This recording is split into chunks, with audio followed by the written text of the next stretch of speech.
In a stunning revelation that casts a new light on the NHL trade deadline, it appears the Philadelphia Flyers rejected a massive trade offer from the Toronto Maple Leafs for defenseman Rasmus Ristolainen, a decision that looks more questionable by the day.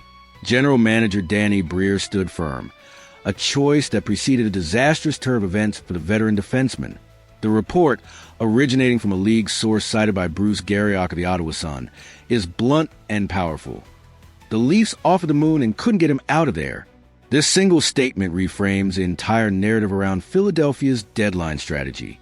The decision to hold on to the 30-year-old Ristolainen became immediately painful when, just 3 games after the deadline, he suffered a season-ending triceps injury for the second consecutive year. The asset the Flyers valued so highly was suddenly off the ice, unable to help the team. So what exactly does a moon entail? While the specifics remain speculative, we can piece together a compelling picture by looking at what the Leafs did next. Unable to acquire Ristolainen, Toronto pivoted and sent a huge package, including top center prospect Fraser Minten, a 2026 first-round pick, and a 2025 fourth-round pick, to the Boston Bruins for defenseman Brandon Carlo. It is highly plausible that a similar, if not identical, package was on the table for Philadelphia. The Flyers' no need for young centers makes the inclusion of a prospect like Minten in a potential offer almost a certainty. The financial details add another layer of complexity.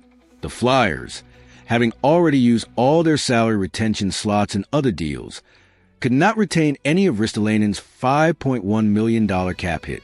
This made him a more expensive acquisition than Carlo, whose cap hit was reduced to a more manageable $3.25 million after Boston retained salary. This fact makes Philadelphia's refusal to trade him even more curious. They turned down a premium package for a more expensive and ultimately injury-prone asset. Looking forward, this non-trade hangs over the Flyers' offseason. The Leafs possess other high-value prospects that could have been part of the deal, like the OHL's dynamic Easton Cowan or 2024 first-round pick Ben Danford, a right-shot defenseman who could have been Ristolainen's direct successor. For a rebuilding team like Philadelphia, turning down a chance to acquire a package of that caliber for an aging defenseman with a history of injuries is a massive gamble. Was Danny Briere right to hold on to Ristolainen, believing in his value? Or was this a monumental miscalculation that cost the franchise a chance to accelerate its rebuild? Let us know your thoughts in the comments, and make sure to subscribe for more analysis. In the end, this isn't just a story about a trade that didn't happen.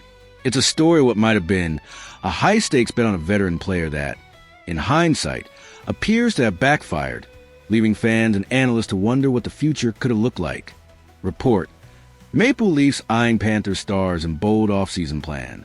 Fresh off a Stanley Cup victory, the Florida Panthers are the team everyone in the NHL is trying to emulate.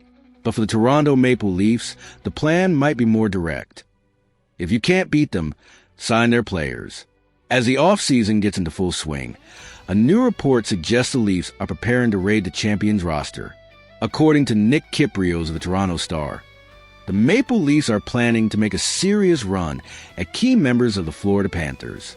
With Toronto's front office facing immense pressure to build a true contender, they have reportedly set their sights on 2 of Florida's core pieces, gritty forward Sam Bennett and top-pairing defenseman Aaron Ekblad. Each player would address a different, critical need for Toronto.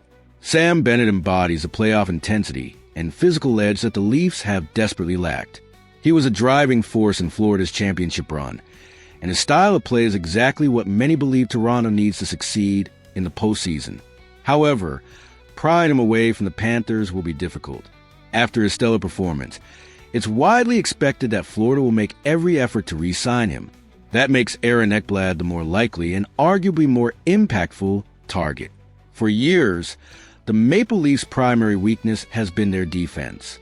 Ekblad, a top-tier right-shot defenseman, would be a monumental upgrade for their blue line.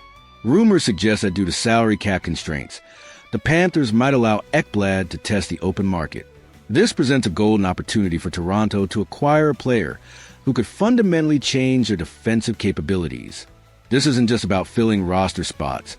It's a clear strategy from the Maple Leafs management. The goal is no longer just to make the playoffs.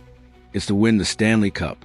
To do that, GM Brad Treliving knows he needs to be creative and aggressive. Targeting players directly from the reigning champions is a direct attempt to acquire not just talent, but a winning pedigree. While landing both players is a long shot, the pursuit of Ekblad seems to be a top priority. It will come at a high price, but for a team as desperate for a championship as the Maple Leafs, it might be a price they are finally willing to pay.